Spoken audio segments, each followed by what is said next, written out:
Did you know that you have a built-in healing machine right inside you? You take it everywhere you go.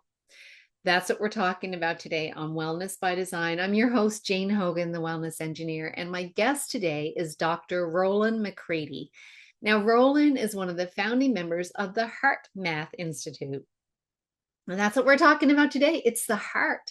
The heart has the ability to change you on so many levels: physical, emotional, chemical, and even energetically. And I think you're really going to love this conversation about the power of the heart and how you can shift things in an instant. You're really going to love the insights that Roland is sharing with you. So I'm looking forward to sharing this conversation with you. So let's dive in. I'll see you inside.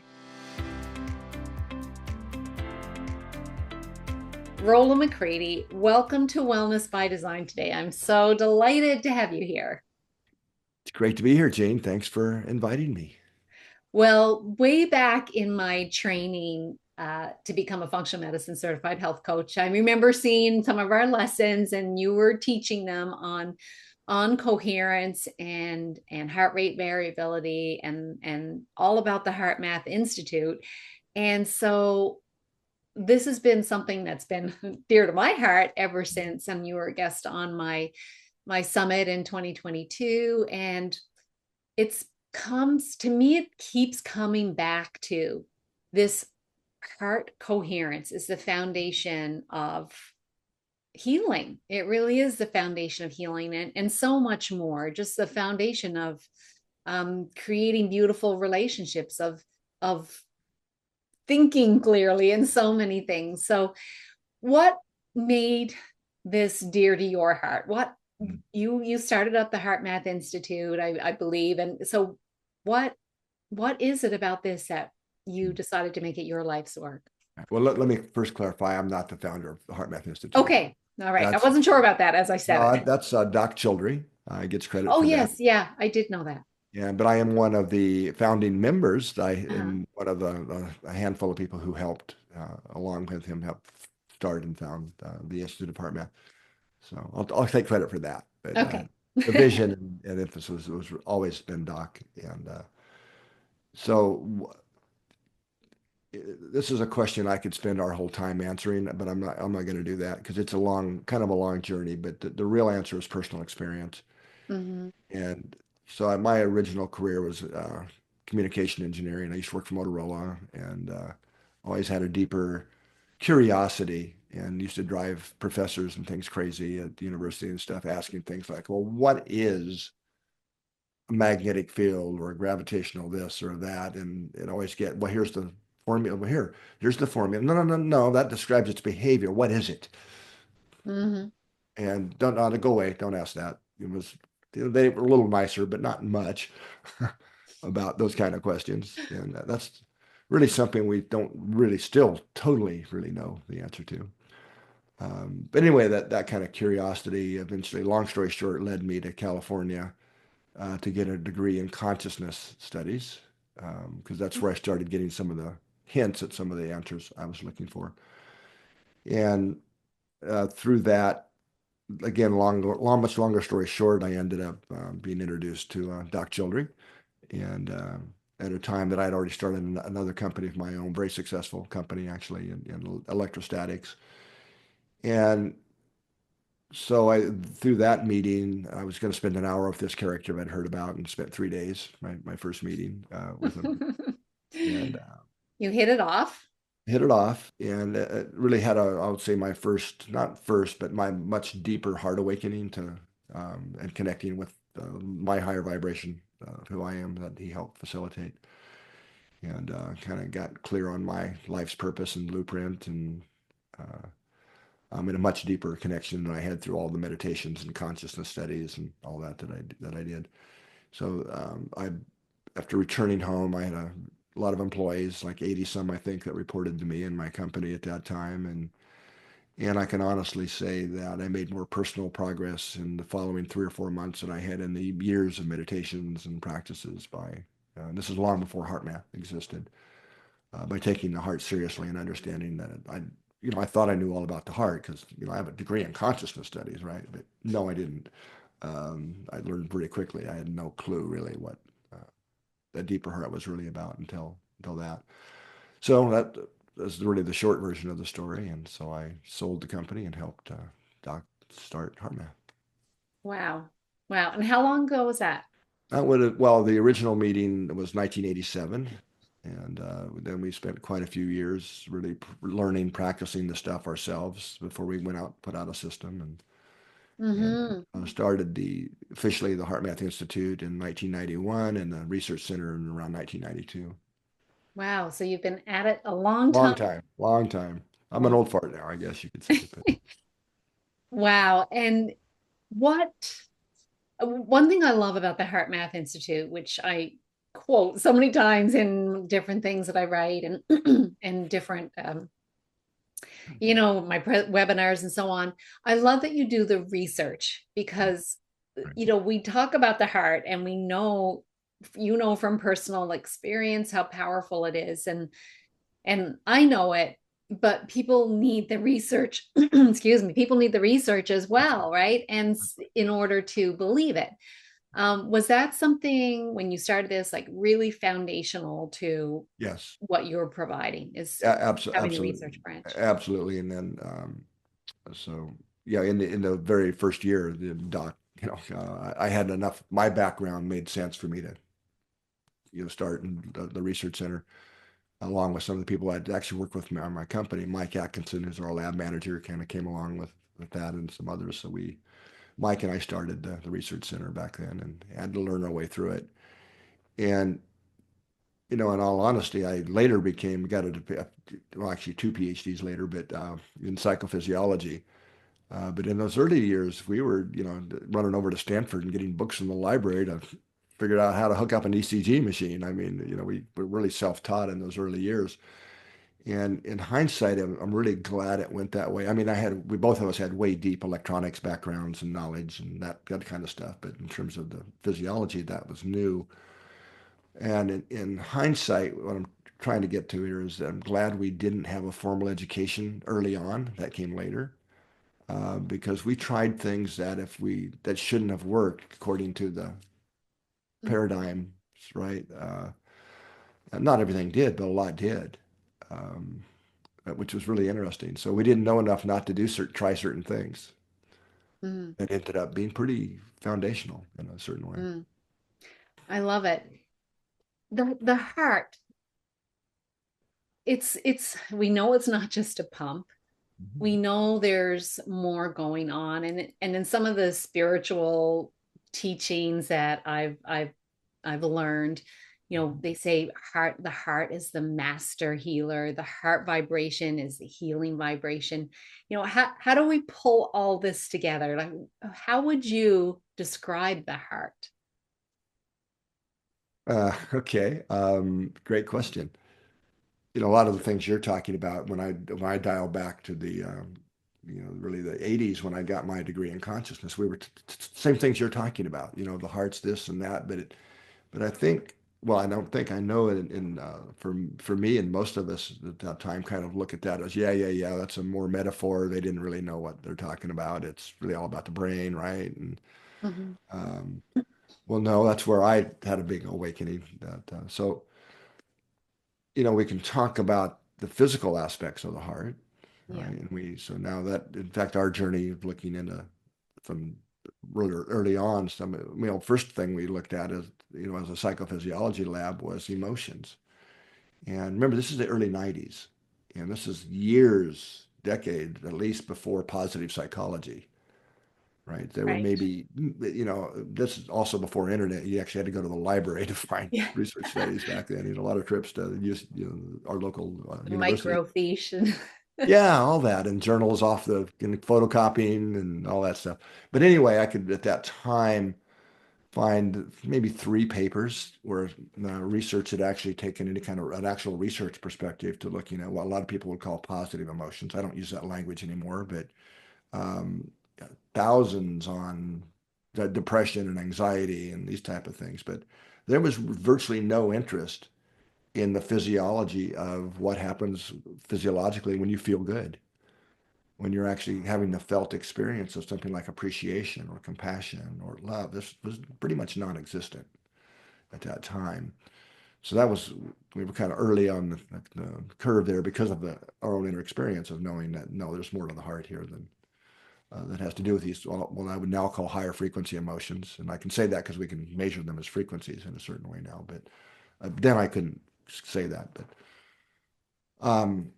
I know I'm getting off track here, but if I'm not careful, I'll go all over the universe. But that was what led eventually then, because we found that when people actually have heartfelt feelings, we started with appreciation, but gratitude or kindness, what I would Mm-hmm. call the frequency spectrum of love, compassion, kindness, gratitude, appreciation, patience.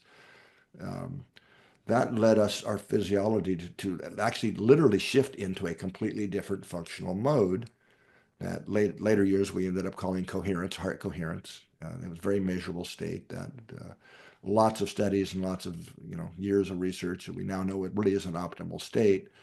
And then that led to understanding how to measure the afferent or the ascending traffic from the heart to the brain, and then I got involved, discovered, and then got involved with one of the primary, he's retired now, founders or leaders of neurocardiology, which is we know physically now that the heart has its own brain, Yeah. technically called the intrinsic cardiac nervous system, right? And they became very good friends and visited his lab a bunch of times and really understood the physiology. I won't go into all the details here, but that was very helpful along the journey. I've had a lot of wonderful mentors that really helped me learn quickly, saved a lot of time and not having to rediscover things or go down wrong paths actually. But anyway, what was the original question you asked me, Jane? I'm sorry. I just get. We were talking about the heart, that the Oh heart yeah, is, yeah. What is the heart? Yeah, what is the heart? Right. yeah.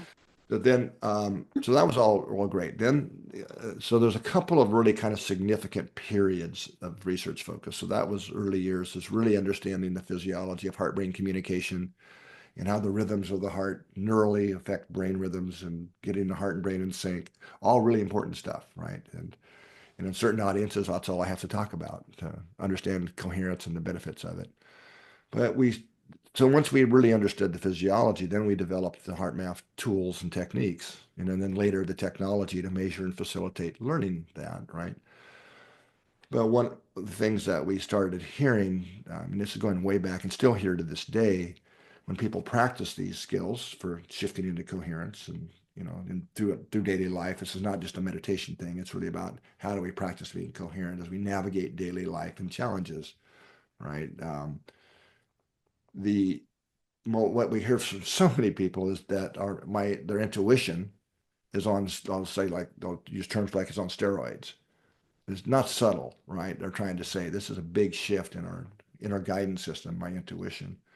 And then usually the second thing is, and synchronicities have become a way of life. It just seems to happen and flow. There's just a new flow to life. So we then developed some very rigorous lab-based protocols to see if we could get at what I called research, from a research perspective, non-local intuition, or the electrophysiology of non-local intuition was the title of the first papers back in that'd have been late 90s, I guess, where we found that the heart is the first to receive intuitive information, non-local intuitive information, and I distinguished three types but and then the heart then sends a measurably different neural signal to the brain and then to the body. So the gut gets the credit a lot of times, but it's really heart, brain, body. So the gut feeling of the hair on the back of the neck standing up, right, where it becomes a conscious feeling Mhm. that you can that we call the intuitive signal. So shared that because then there's the other aspect, what some people would call the spiritual aspect. I actually, we can call it that. I'm okay with that. If we look at spiritual growth as becoming kinder, um, more aligned, focused, caring people, great, we can call it that. But because that's really what it's about. So the way I got that published back then was to say that the heart appears to have access to a field of information outside the boundaries of time and space. Mhm. Okay, at that era, perfectly acceptable language for peer-reviewed scientific journals. entanglement and non-locality have been experimentally proven and all this stuff. And now, finally, many years later, I just saw a new paper last week that is showing quantum processes in hot, wet, and messy organs like we were showing back 20 years ago, um, which is kind of cool that they're starting to have another quantum physics validation of quantum processes and Mm. at another level now in biological systems. They keep eking them out, first in plants and then, different receptors and things. But anyway, I'm getting off track again. But what I meant now by what does that mean connected to a field of information outside the boundaries of time and space? So these days I'm a little more out of the box with that. So I would, first I should probably say from my perspective, Jane, we are multidimensional beings. Hmm. In fact, I would say any living thing has to be multidimensional, that there is an energetic component, Right. right?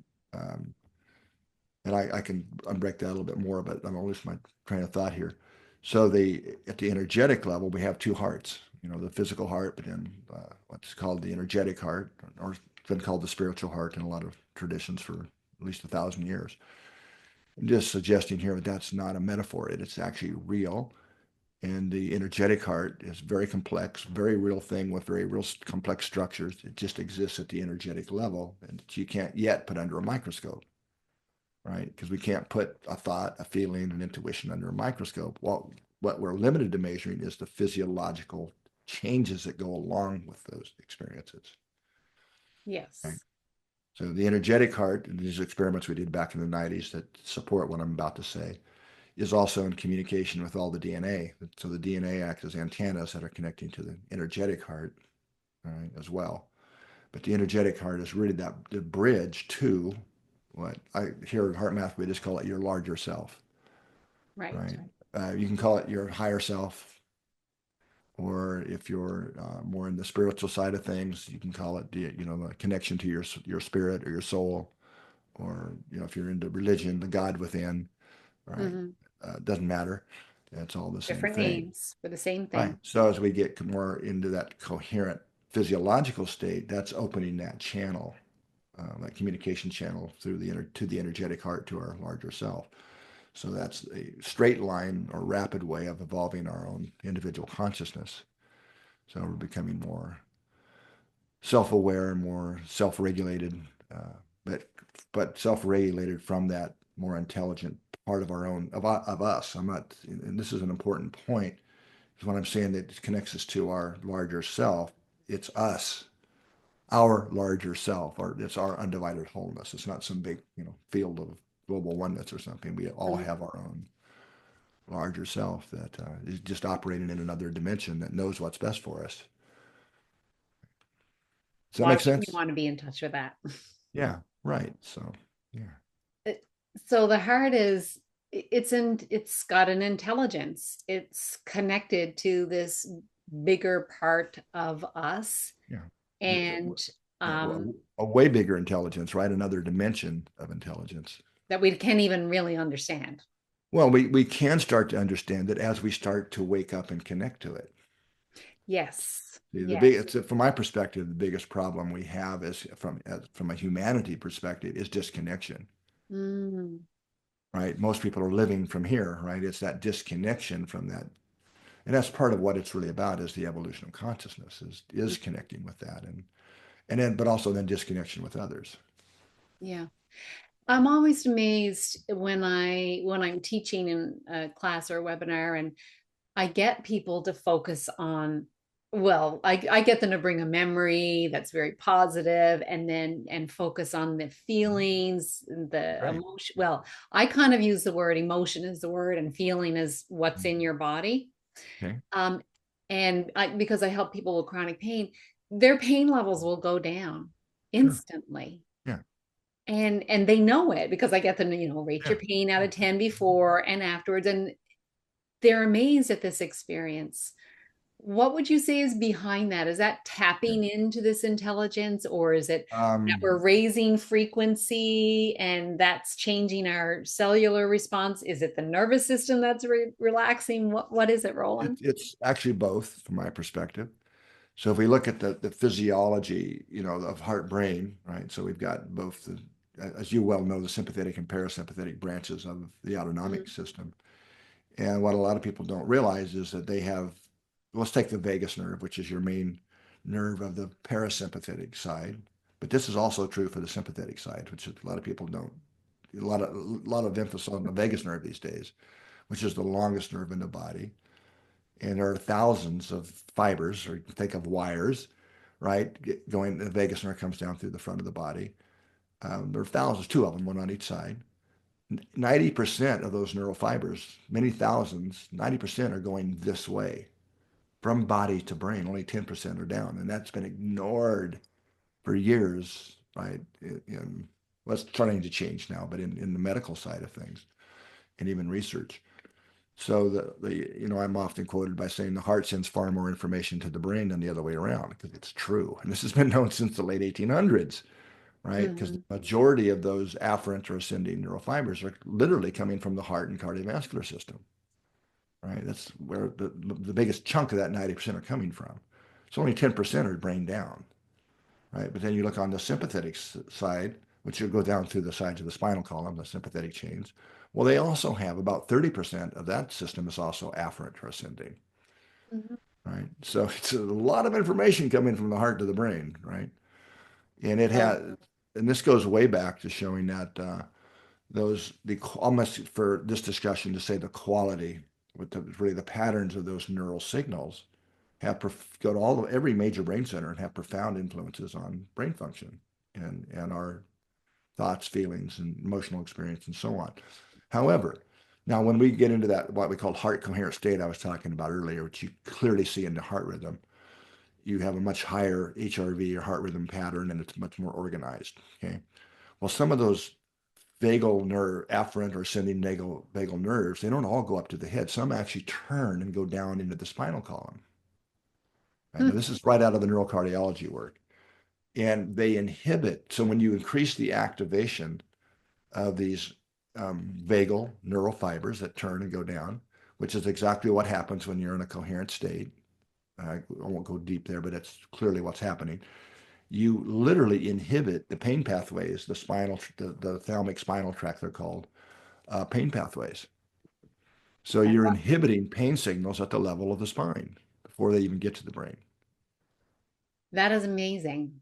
So that's one of the reasons that HeartMath techniques are taught in a lot of like burn centers and pain wards. I mean, there's actually a couple papers, research papers, studies on it now as well. But so that's part one, physiologically. But and I say this with great compassion for those in pain. But Hmm. ultimately, pain is a perception, Yeah. right? And so there's a kind of a classic example of that, as like from uh, people who are injured in like in war settings or something, and they're still in harm's way. I mean, they can be very seriously wounded and not feel pain, Yeah. and that can go on for hours, days in some cases. Some examples, not till they get back to safety. There's then they're suddenly in agonizing pain, right? Because their focus wasn't on it was somewhere else, right? Getting back to safety to, you know. Mhm. So that's a kind of an example of what I mean by that. So that's part two. So as you do get into a coherent state and you kind of connect with that larger self, that is a shift in perception that's occurring. Mhm. Now, I'm not saying it's a magic bullet and just makes all pain go away. No, but it can. I mean, even something as simple as stubbing your toe, which can really hurt sometimes. If with practice you stop and shift into coherence, it doesn't make it completely go away, but it way takes the significance out of the pain. Mhm. So some people can try, but with some practice. So there is a perceptual side of this as well. Um, Mhm. does that make sense? Yeah, I know Yeah, there's a no, it pain. makes total sense. But I'm also wondering about, about that. I'm thinking about Bruce Lipton and the way he talks about, the vibrations and all your cells are picking up on, sensing, is it good or not? And if we're feeling those positive, well, I know you don't use positive emotions, higher vibration feelings, then is there some aspect of the cells also picking up Oh, on vibration? absolutely. Well, of course there is. And Bruce lives 13 miles from here, by the way, from me. He's a But great anyway, yeah, in fact, it's interesting because we were doing our DNA experiments I kind of alluded to earlier. About the same time Bruce was doing, right around the same era that Bruce was doing his experiments with epigenetics. one. Um, and I know Bruce would agree with what I'm saying. So, epi, just for those that aren't familiar with, epi just means above or outside the gene, epigenetics, meaning Hmm. that if you did what Bruce was doing back in the early 80s, late 80s there, was showing that if you have stem cells and you put exactly the same DNA cells in different dishes, and you slightly change the environment, in other words, the nutrients and the chemicals in the culture fluid, you could turn that cell into a brain cell, a neuron, or a muscle cell, or whatever you wanted, pretty much. So something outside of the genome was regulating the fate of that cell to become. Absolutely true. But what I'm also saying is it's the energetic environment. I would say it's even more important in that epigenetic signaling than the chemistry. Um, Yes. so and this is kind of cutting edge stuff in the epigenetic field is starting to show that these epigenetic changes aren't just aren't slow processes like originally, like changing mediums. They're rapid. So I would go as far as saying that a friend of mine, Carlo Ventura in Italy, is really right, actually doing elegant experiments to show this. He's actually using vibrations to program cells right Oh, now in the wow. lab, literally doing that rapidly. So we know because when we measure, that's another something we haven't talked about, the magnetic field of the heart, which you Hmm. can measure externally. That carries emotional state information clearly, and you can see the spectrums and see how these different emotions have literal vibrational signatures. Well, every cell in the body is exposed to that signal, right? So DNA again is an antenna. Yeah. So in other words, just getting mad at somebody or feeling frustrated or impatient, that's putting a vibration into the whole cellular system that is signaling, not just biochemically. Of course, that's also going on, the hormones and all that stuff that's released from those emotional states. But there's also a rapid epigenetic signal that's affecting all the cells as well. And And would you say, or do you even know, is that energetic signal like it's so quick, fast? Is it faster than the chemical oh, signals? much, much, much faster. Right. So here's the way, so if maybe kind of important thing usually I would start with this, Jane, but it's emotions that run the show in terms of physiology. Mm-hmm. So easy to prove here in the lab. I Yeah. mean, we can have you wired up, the brain waves and electrocardiograms and skin conductance and looking at hormonal and immune markers and all this stuff that we've done over the years.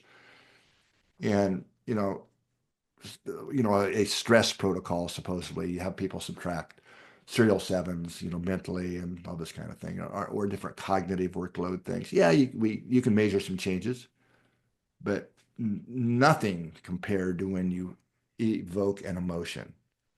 You get embarrassed because you can't do subtractions well in your head, or you get frustrated by it all, or you feel something really good, like appreciation. Those emotions way, way kind of taco the changes you see from cognitive and mental and thinking. You see big, rapid changes in blood pressure and hormones and nervous system activity and heart rhythms. All this stuff is it's emotions. And this isn't new to you, I know, but for a lot of people listening, and stress. Every report we're hearing now about stress is out of hand for most people worldwide, but Americans and Canadians, I think now too, probably is certainly going on. Well, stress is always an emotion. It's the internal emotional response we're having to the thing out Right. there, right? So that Yeah. it's so important to understand that. It's why we focus so much on emotional regulation, emotional self-awareness, and how do we, including pain as a feeling as well, right? Hmm. So, um, where am I going with this? Oh, keep sidetracking myself. Anyway, oh, I know what I was gonna share. So if you, um, Candace Pert, I know she's passed away now, but she visited a few times. And from her world, right? I know you know who she was, right? But Yes, the emotion's all about molecules of hormone, emotion. right? The biochemistry of emotion and all that. Okay, yeah, yeah, that's true. An important aspect of emotion and emotional experience is hormones and neurotransmitters. Yes. Now, if you talk to a neuroscientist, well, it's all about the activity going on in our brain and nervous system, Right. right? That precede those biochemical changes. That's all true. Yep. However, it's still not complete from my perspective. Mm-hmm. Now we have to add the energetic side. And because as people become more self-aware, you start to actually realize that you feel an emotion or an intuition first. You almost can feel it energetically before it actually hits the body. Mm-hmm. Can you relate to what I'm saying? Oh yeah. Right. So it's really energetic first, then all the signaling, then nervous system, right, which we can measure, which is ultimately reflected in the heart rhythm, HRV patterns and heart rhythm patterns, Mm-hmm. right? Then hormonally and then follows all the biochemistry, which then gives the sustainability and another level of textorial feeling to the emotion that we actually feel the actual, you could say, emotional experience that one What has. we see physically is like so downstream of Yeah. it. Yeah. So you talked about emotions are really ruling Mhm. everything. I Yeah. feel emotion. What's your definition of emotions and feelings, or do you use those words Well, interchangeably? if I'm like putting on my neuroscientist hat, yes, we can distinguish between feelings and emotions, but I tend not to for these kind of conversations because for it doesn't really matter for most people. Right. Um, Now, the language I tend to use instead of positive and negative emotions, because I know the psychology, oh, all emotions are good, it's information. Well, yeah, that's true. However, there's another higher kind of state we can get into here of understanding this. So what a lot of people would call negative emotions, I call depleting emotions because we whether they're good or bad or information, they have a depleting effect on our physiology. Yes. It leads to measurably what we can think of as so I call it incoherence, but we can call that a dysregulated nervous system, Mm-hmm. right? That clearly utilizes energy in a way that's not to our benefit. Yep. Right? I mean, Yep. in some situations, yes, if we're really in danger and you got to run away or something, but that's not most of what people's stress is. Or the other term I use is renewing emotions. In other words, emotions, because just some of our early studies, for example, Jane showed that just getting frustrated for just a couple of minutes depletes immune function, one of the primary first lines of defense in the immune system for 6 hours, just for being frustrated for 5 minutes. 6 hours. Wow. Yeah. Um, Whereas appreciation boosted the immune system, right? Mm-hmm. So depleting, renewing are the effects they have. How do they affect our energy? I tend to think a lot in energy, right? So we deplete energy or they renew energy. Do Yeah. they bring us into sync or coherence? So I can say dysregulated nervous system to a regulated nervous system. It's the same language, just different as incoherence to coherence. Same, it's exactly the same thing, uh, Mm-hmm. right? So people, I'm just thinking about the people that are listening to this or watching this. A lot of the people have pain or chronic health conditions, Sure. and they're often looking for that physical solution, or they're Sure. looking outside for someone else for the solution. And what my understanding is, and what I think you're saying is that the quickest, fastest, probably most effective solution is within you and is tied to emotions. Would you Yeah. would you say Well, that? yes, and this is it really depends on. Well, yes, I would, and of course, this is not to take away from if somebody's had an injury, right?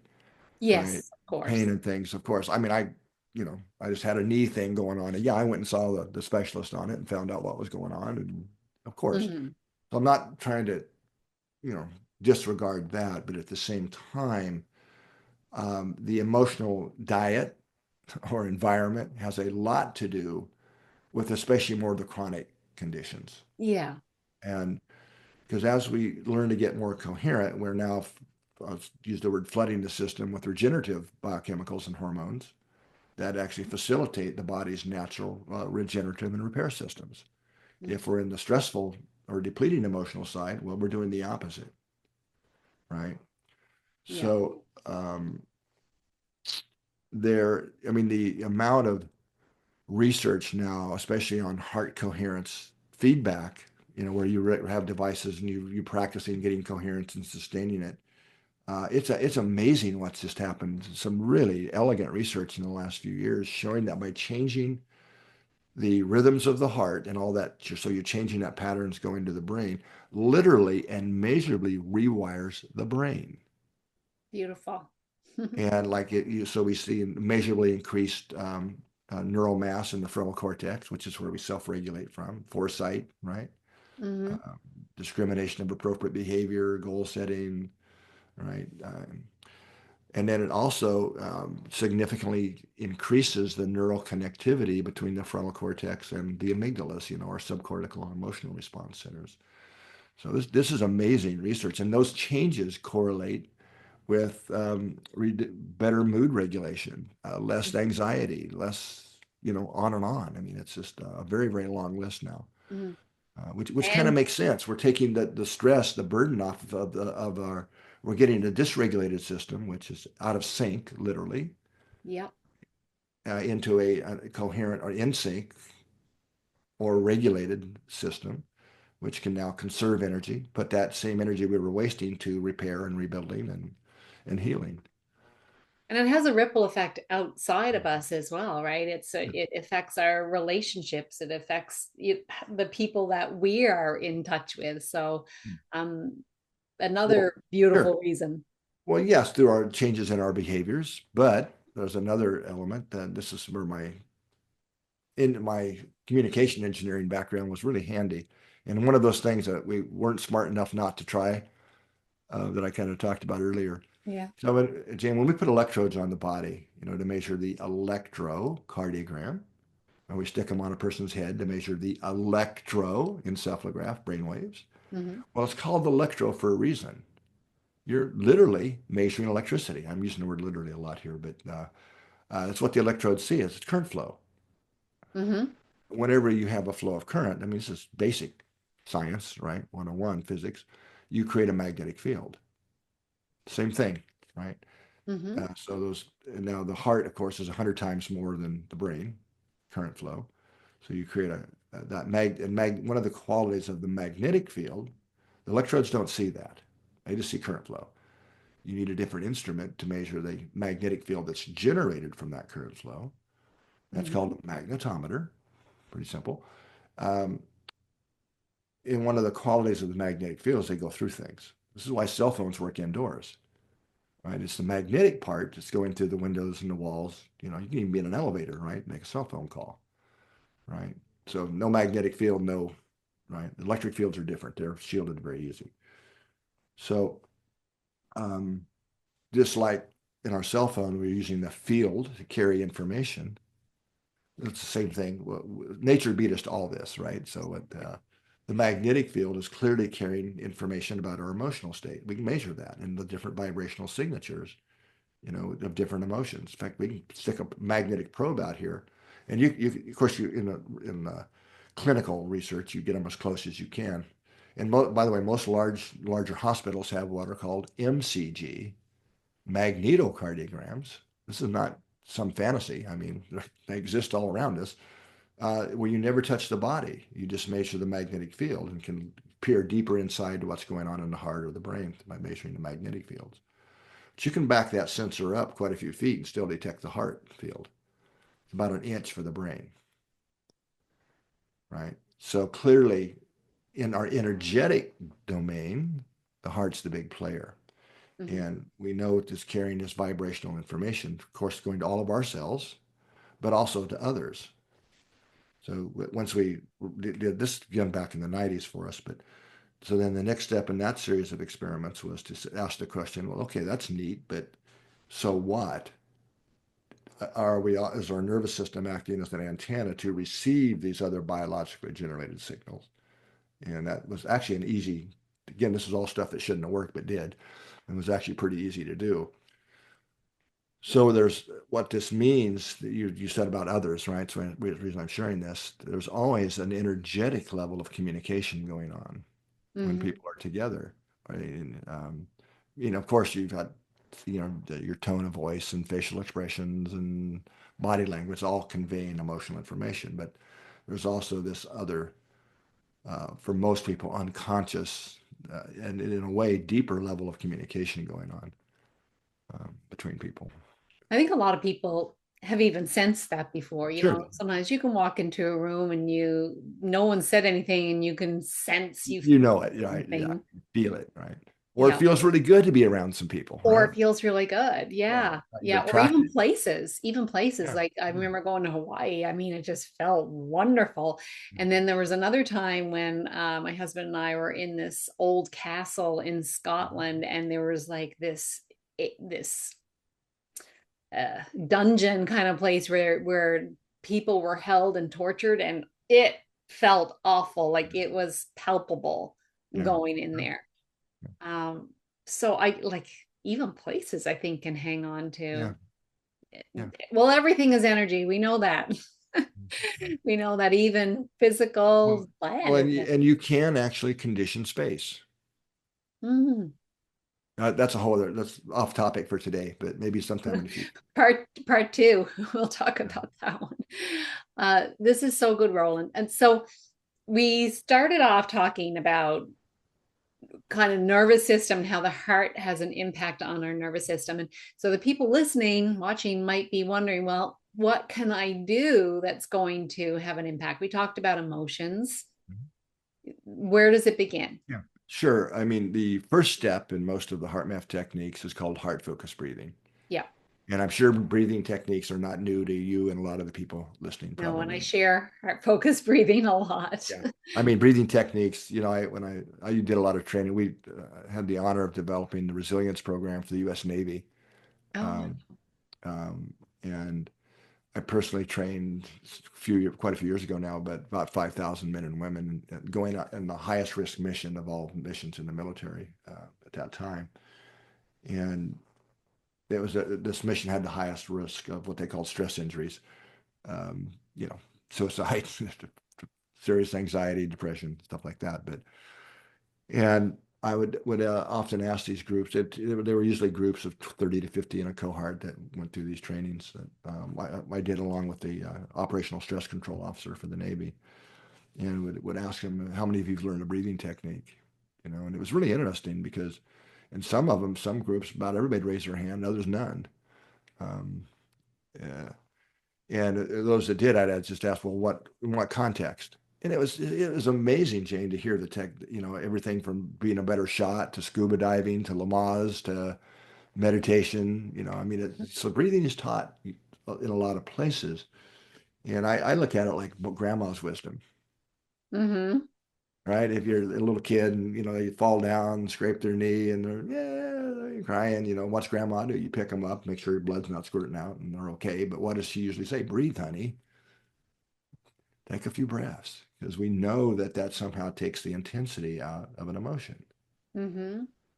right? So a lot of people even in breathing courses, I've been actually doing a few, invited to teach some programs now there in a lot of the breathing um, institutes and things. 'Cause they really, I'm finding a lot of people don't really understand the mechanism.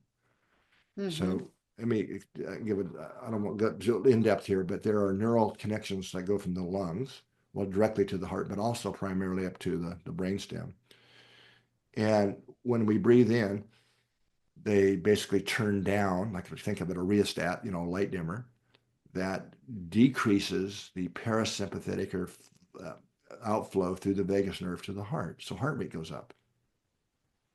We breathe out, the stretch in these neurons in the lungs is released, and then turns the rheostat the other way. You increase vagal or parasympathetic outflow to the heart flow Mm-hmm. goes down, or heart rate goes down. So whatever our breathing rhythm, the frequency, slow, fast, and how deep we're breathing is modulating the rhythm of the heart. So we can just look at heart rate variability, which we haven't talked a lot about, and know exactly how deep and what frequency somebody's breathing at. You don't have to even have a respiration belt on to know that. So when we choose, like most breathing techniques would say, okay, breathe a little slower and deeper, right? Mm-hmm.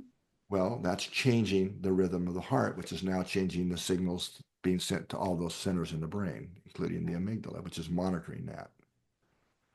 Okay. So that's the actual mechanism, right? Now, what we in heart focus breathing, we say focus put your really kind of shift your focus of attention down into the center of your chest. Really just bring your focus down to there and pretend you're breathing through the area of the heart or the chest area.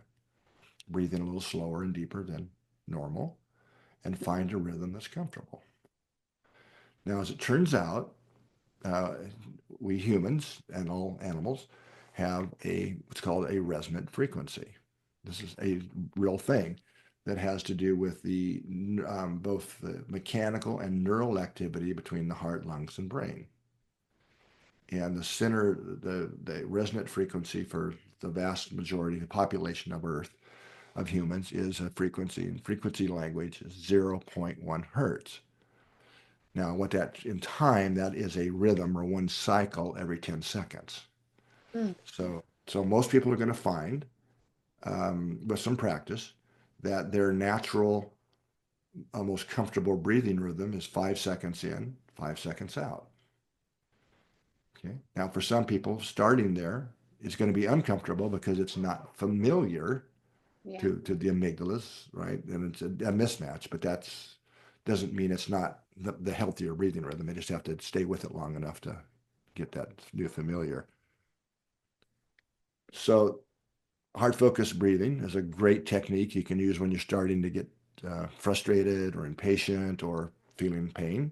Mm-hmm. Um, Now that'll so especially if it's like a reaction, like somebody cut you off in traffic or said something on an email that, yeah, just hard focus breathing, that will take the intensity out of the emotion. And that's awesome. And that's a great thing to do and gets you into a coherent rhythm if you're breathing. However, you're still left with that same emotion, just at a lower intensity. It's still having the same depleting effects because you Mm-hmm. can breathe yourself into coherence.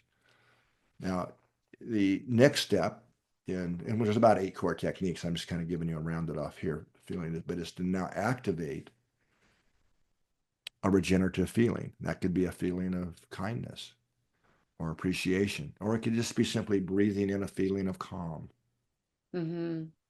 or inner stillness, right? Or a feeling of connection. If you're like having a conversation with a friend that's going through something, you just breathe in a feeling of genuine connection,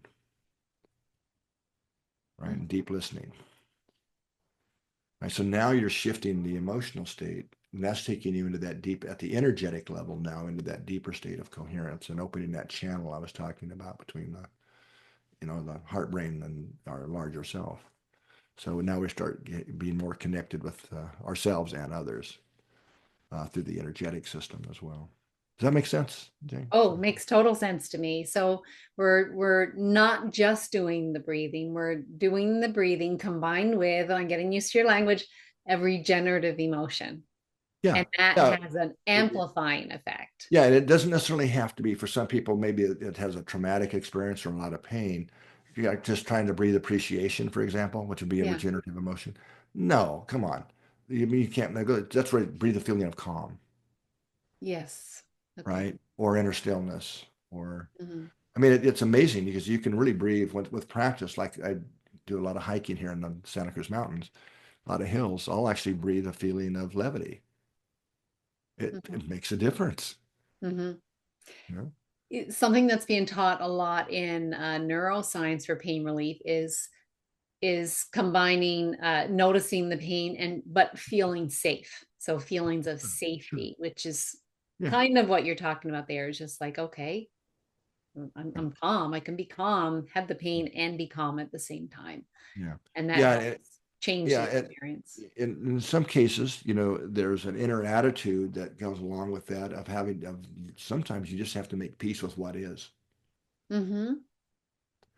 And that is an energetic shift that once you can achieve that, it can make a huge difference in the perception of pain, or whether it's emotional pain or physical pain or whatever. And this too shall pass, right? I mean, Yeah. Acceptance. yeah, yeah. Well, acceptance is huge. I mean, I refer to it more as self-awareness, Hmm. and but acceptance is a better word in that context because it is what is, right? And making peace with, and acceptance and making peace with go together hand in hand. Roland, I could talk with you for hours and really want to tap into all of your knowledge, but I want to be respectful of your time as well. Is there any like key point that we haven't covered that you really want to make sure, okay, I want to get this across? Yeah. Well, let me do an invitation, Okay. and that would be that for a practice invitation to just try and remember and set reminders if you have to, whatever that is, to pause throughout the day and just do an inner check-in, right? And ask yourself, what am I feeding the field, right? The field I'm radiating to all my cells and out into the environment. And if it is, maybe you're feeding that field and feeling frustrated or fearful. It's huge these days, anxious, Mm, impatient. Okay, that's okay. Do some heart focused breathing. Breathe in a feeling of calm or patience. You can actually breathe a feeling of patience, right? Or connection, so that we're taking responsibility for what we're feeding the field because it matters not only for our own health, but it actually is affecting the larger world. Another talk, maybe another program we can do on that, but it gets into the local, global effects we're mm. actually having in measurable ways in the world. Yeah, I'd love to talk about that. I always ask my guests what's one thing someone could do today, like right now in this moment, to begin to shift their body into a healing state. I think you might have just answered it. I think I beat you to the punch. I think I just Yeah, answered.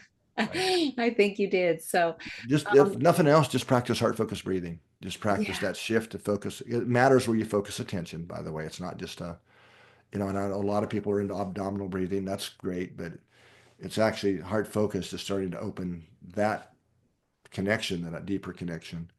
Mhm. And it's actually healthier to breathe a little bit higher up into the lungs anyway. That's what's taught in more advanced breathing programs. So that play with the heart focused breathing. And then if you get that down, then you can start playing with adding, you know, bringing in the feeling component. Mhm. Yep, love that. Okay, I love the work that you're doing at HeartMath. I love the global focus as well, like the individual focus, but also global focus. And I just think a more when we create more coherent, more and more people who are in a coherent state, then we have a more coherent world, and that's a better world. So thanks Yeah. so much for that work that you're doing. And so where's the best place for people to follow you and Yeah. what you're doing? HeartMath Institute is heartmath.org. HeartMath.org. Okay. Org. A I lot of have people links there. unconscious put com in. There is a .com, but the research and the nonprofit is .org. And I would also invite people to try one of our biofeedback apps, heart rhythm coherence feedback apps. Hmm. A lot of information on our website. And if you want to go a little bit deeper in some of the how-to, we didn't even touch the surface there today. A book called Heart Intelligence. Hmm. Be awesome, very inexpensive way to get started. And if you're into the research stuff, one of my books called Science of the Heart doesn't have all the techniques, but does a good kind of overview of the research. Mm. You know, download one of our apps, the HeartMath app, or the Global Coherence app.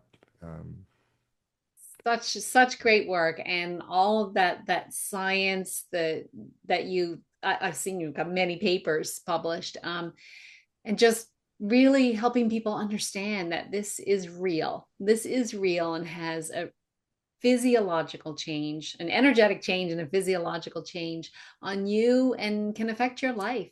And who doesn't want more synchronicities and intuition? I'll sign up for that. Great. So thanks so much for being a guest on Wellness by Design today, Roland. I really appreciate it. My pleasure, Dane. Thanks to everyone watching and listening too. Now you know you need to share this with someone. So share this with someone.